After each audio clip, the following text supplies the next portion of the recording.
Practicing drum set with one practice pad. Yes, it can be done. You're probably already skeptical because you read the title and you thought, okay, Steven, you're crazy. You can't practice drum set with one practice pad. But hear me out, because I think this is interesting. I'll go ahead and say up front, I'm not taking credit for this method I'm about to talk about, though I've probably made some of my own adjustments to it. I actually heard this from the New York drummer, Mark Guiliana. In an interview, he talked about how he practices in New York City in an apartment where he can't regularly practice on a whole drum set. And I found this really brilliant and really valuable. So let me show you what I took away from this, what Mark Guiliana said he does, and some adjustments that I like to make to this exercise.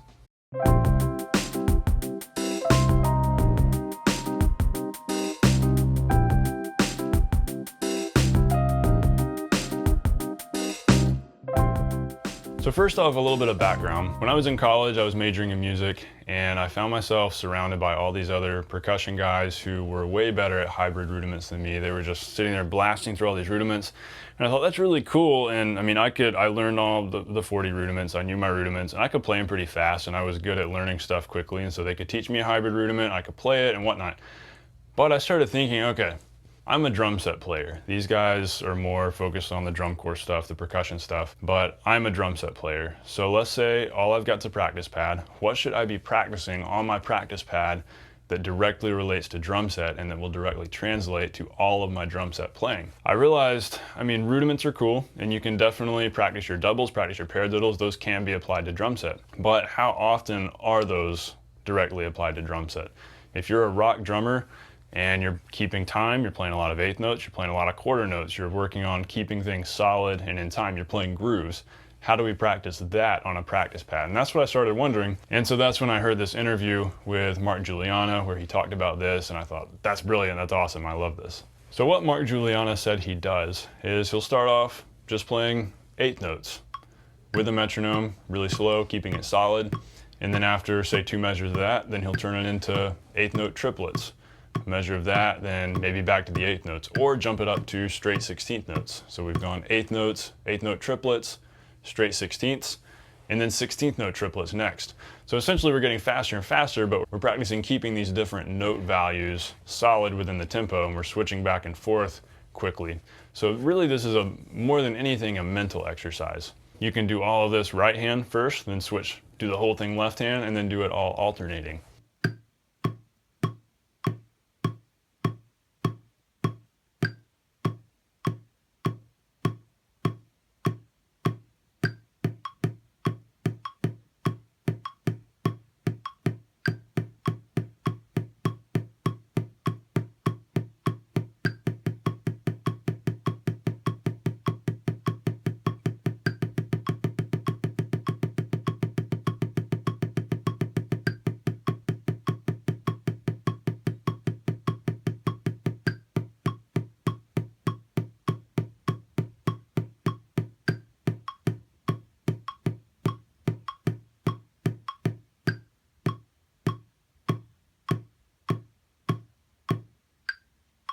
Then bump the tempo to maybe 60 or 65. Do the same thing again. Bump it to 75, 80, do the same thing again, bump it up to 90. And then by then we're almost double the tempo we started at. If we do it at 100, well, that's essentially the same as 50 because it's double. By the time we get up to 90, we've pretty much gone full circle with it, and we've played eighth notes, eighth note triplets, 16th notes, and 16th note triplets at all these different tempos.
okay, maybe you're still not totally tracking with me and you're going, okay, this is dumb. What about the feet? What about all that?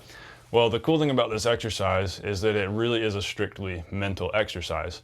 And the point that Mark Guiliana made when he was talking about this was these are things that he can always improve on every day. Yeah, you can practice a lick, you can practice some kind of crazy rudiment or a particular drum groove, but number one, those aren't things that you're gonna use every time you play.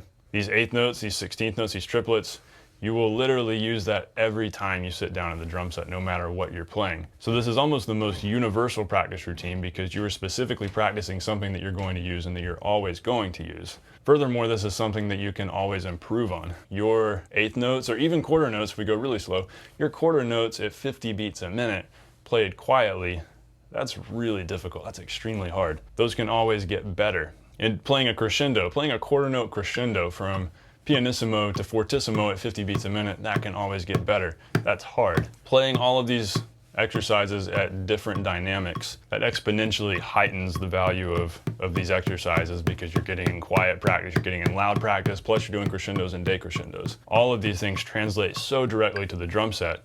You play crescendos all the time. You play 16th note fills around the kit that maybe kind of swell up in the middle, or an eighth note build that gets louder.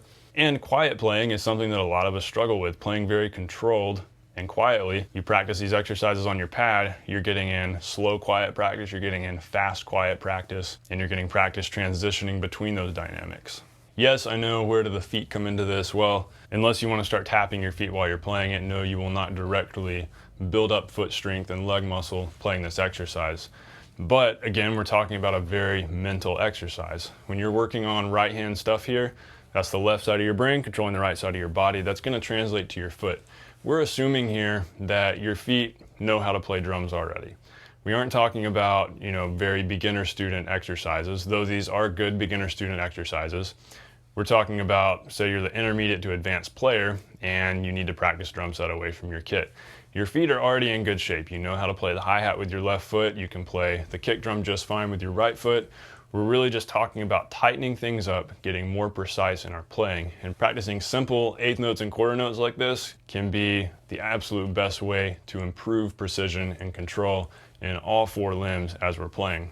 Now, does this exercise directly make you sound better on the drum set? Now that's a really good question, and there are a lot of other drummers on YouTube and on podcasts have addressed this issue. Does practicing make you play better immediately afterwards? And that's kind of a tough question, but what we do know, and what I know from my experience practicing, is that if we take the time to practice before a gig, psychologically we're gonna feel more prepared. If you sit there and you play your quarter notes, you play your eighth notes and whatnot on the pad, you're gonna feel confident that you can play those eighth notes quietly and loudly in time, and you can transition from the 16th notes to the 16th note triplets confidently. When you have that extra psychological confidence, that will translate to your playing as you're playing. Now maybe you go back and you listen to a recording, like a board mix from the gig or the rehearsal or whatever, you're probably not going to hear a noticeable difference between the way you played there and the way you played the day before or the week before. But going into something psychologically confident in your playing ability is probably going to help you at least enjoy the music better, or play more musically, listen better, and have a better time in general, feeling more confident in your abilities. And that was the last thing that Mark Guiliana said about this. He's like, if I practice this in the morning, I can go into my gig confident that I am playing my eighth notes or my 16th note triplets better today than I was yesterday. And that's the whole point of practicing. We don't want to just practice licks and specific little rudiments that we're going to try to throw into a fill at some point in a specific song. Yeah, those things are cool. It's great to practice those, but we want to practice those things that we use every time we sit down at the kit, and that can be better, that can be made better all the time, that we can always improve on every time we play drums. So I hope you've hung in there and stuck with me through this, and that you waited till at least the end of the video to leave your comment complaining about how this isn't the best way to practice. Whatever your opinion is on this, I totally understand. It is a little bit of a subjective thing, and it's kind of a conceptual practice idea. It did originally come from a great drummer, Mark Guiliana, who's not only a technique master who can play extremely intricate, fast, difficult stuff, but he's also a very musical player who plays a lot of singer-songwriter gigs and loves doing that, even above a lot of the other crazier experimental stuff that he plays. And so he's a great drummer whose advice and opinions and input I really look up to and respect. So, what do you practice on your practice pad? How do you practice? What are some of your thoughts on this? I'd love to hear from you guys. Leave a comment, whether the comment's on Reddit, Facebook. I'd love for you to comment right here on the video. That's really cool when we can get a discussion going in one place and have comments here on the video, but I know that doesn't always happen because most people are watching this video through Facebook or Reddit, so that's cool too. Comment, let me know what you think. Share the video. If you haven't subscribed, but you feel like this video is worth your subscription and is helping you out as a drummer, please subscribe, let me know that. I appreciate everyone's support for this channel and helping me continue to grow and make more videos here. So thank you everybody so much for watching. I will see you next week.